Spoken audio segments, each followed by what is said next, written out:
Tournez les pages, le retour. Tournez les pages, tournez les pages. La chronique bouquin, tournez les pages, avec Catherine de Montpion. À qui je dis bonjour. Bonjour, mais faut pas présenter comme ça va faire peur à tout le monde. Le retour donc de Tourner les pages.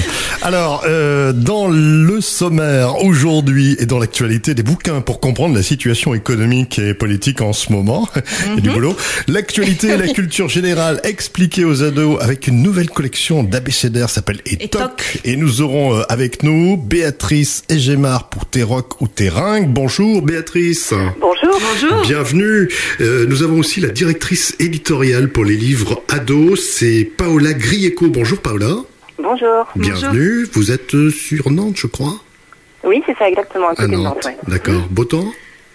Oui, gris, mais le soleil va poindre. Parfait. On vous retrouve dans un instant. Vous ne quittez pas. Vous restez avec nous, bien évidemment. Oui.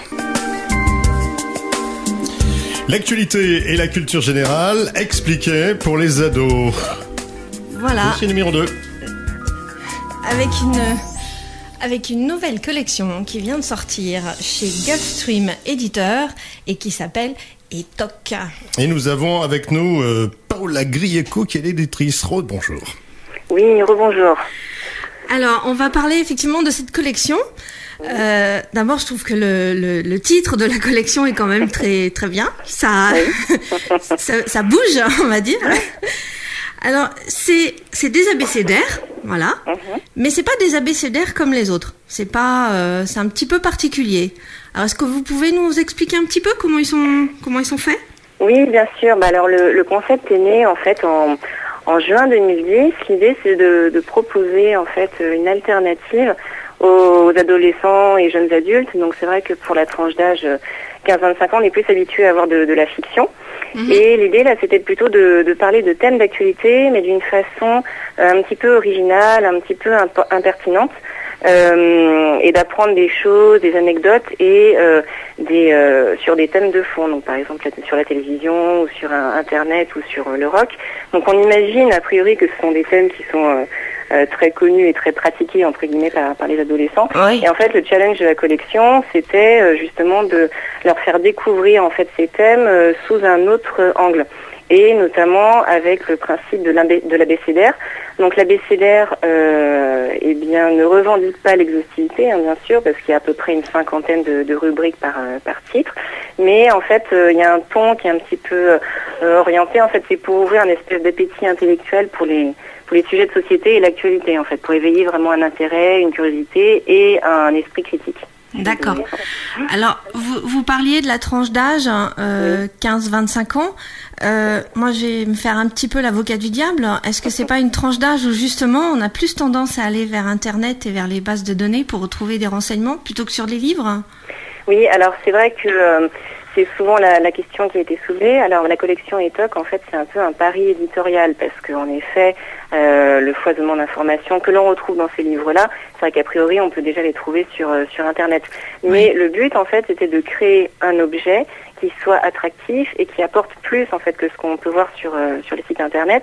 Et donc, c'est pour ça que, au-delà de la plume des auteurs qui sont à la fois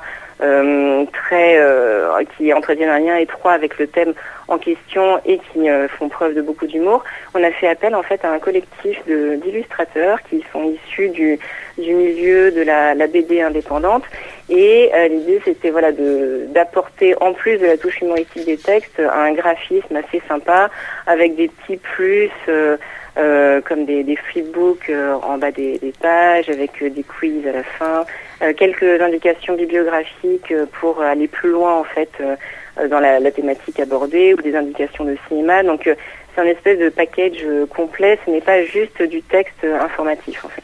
D'accord. Alors justement, on va parler avec Béatrice Egemard de celui qui s'appelle Tes rocs ou tes ringues. Oui.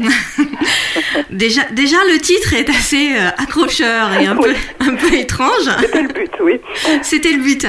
Alors, est-ce que c'était compliqué de faire un livre sur le rock, sur les groupes de rock, sur...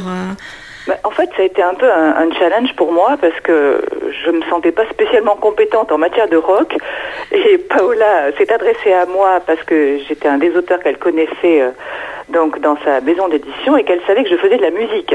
Mais la musique n'est pas forcément le rock.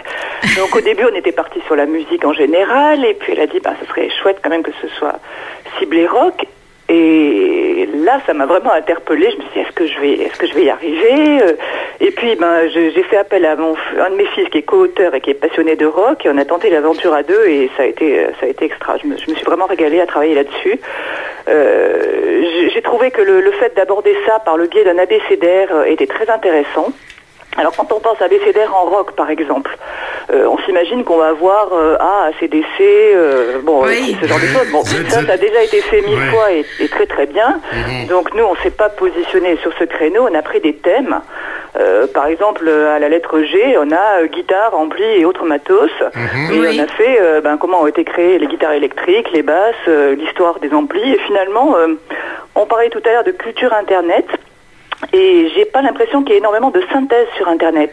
Non, pas de cette manière, effectivement. Voilà, pas de cette manière. C'est-à-dire, on trouvera facilement des infos sur un groupe donné, sur la vie d'une rockstar, ça y a pas de souci. Mais bon, comment a évolué le jeu de scène, comment ont évolué les matériels, les pochettes un peu frappantes de l'histoire du rock, tout ça, ça se trouve pas si simplement que ça. Donc, on a vraiment eu à cœur de donner le max d'informations de manière ludique. D'accord. On y apprend pas mal de choses. Par exemple, je vois que on y apprend par exemple que le siège des toilettes de John Lennon s'est vendu à plus de 11 000 €. Et bien voilà, par exemple. Encore que la chaîne Hard Rock Café appartient désormais à une tribu américaine. Mais oui, amérindienne, je crois. Même. Voilà, j'apprends ça en ce moment-là. Tout à fait. Grâce à votre bouquin. Alors moi j'aime bien parce que il y a un chapitre que j'ai bien aimé, c'est à la lettre E comme ego. Ah oui, là on avait le choix. Ah oui, effectivement. Il y avait le choix était très vaste, et je trouve que la présentation, c'est ça qui est intéressant en fait dans ces abécédaires, c'est le ton assez décalé et humoristique qui a été choisi. Beaucoup, et c'est ça qui était très très séduisant pour les auteurs quoi. C'est vrai qu'elle nous a laissé une grande liberté de ton, et du coup c'est vraiment drôle à faire quoi. Alors il y a tous les côtés du rock, aussi bien le côté positif, les petites anecdotes, mais aussi les côtés négatifs du rock. On pense à la drogue, tout ça, vous en parlez aussi? Évidemment, oui, c'est pas un livre, on n'est pas chez les bisounours non plus, hein, donc on a essayé d'en parler sans s'apesantir excessivement, mais enfin de manière réaliste, quoi, avec des citations, avec des faits divers parfois tragiques, avec des trucs des fois drôles, hein. Je pense à l'époque du Flower Power où c'était généreusement distribué pendant les festivals, donc voilà, c'est...